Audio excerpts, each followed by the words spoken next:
السلام علیکم ورحمۃ اللہ وبرکاتہ۔ نبی اکرم شافع امت صلی اللہ تعالی علیہ وآلہ وسلم کا فرمان عالی شان ہے کہ جب شیطان زمین پر اترا تو اس نے عرض کی، یا رب عز و جل میرا ایک گھر بنا دے۔ تو اللہ عز و جل نے ارشاد فرمایا، تیرا گھر حمام ہے۔ شیطان نے پھر عرض کی، میرے لیے ایک بیٹھک بنا دے۔ تو اللہ عز و جل نے ارشاد فرمایا، بازار تیری بیٹھک ہے۔ شیطان نے پھر عرض کی، میرا ایک منادی بنا دے۔ تو اللہ عز و جل نے ارشاد فرمایا، مزامیر یعنی ڈول باجے تیری منادی ہے۔ شیطان نے پھر عرض کی، میرے لیے کھانا مقرر کر دے۔ تو اللہ عز و جل نے ارشاد فرمایا، جس چیز پر میرا نام نہ لیا جائے وہ تیرا کھانا ہے۔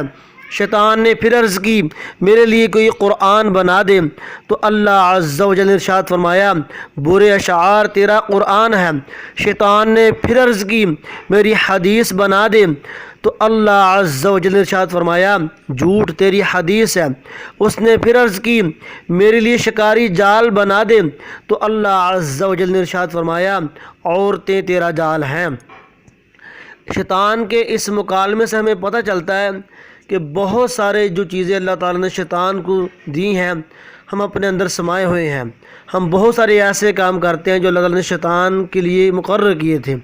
ہم کھانا کھاتے وقت بسم اللہ بھی پڑھنا بھول جاتے ہیں، تو یہ ہمارے لیے لمحہ فکریہ ہے۔ اللہ تعالیٰ ہمیں عمل کرنے کی توفیق عطا فرمائے۔ اچھی بات کو پھیلانا صدقہ جاریہ ہے۔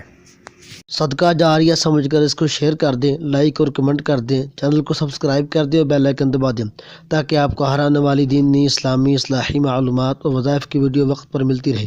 السلام علیکم۔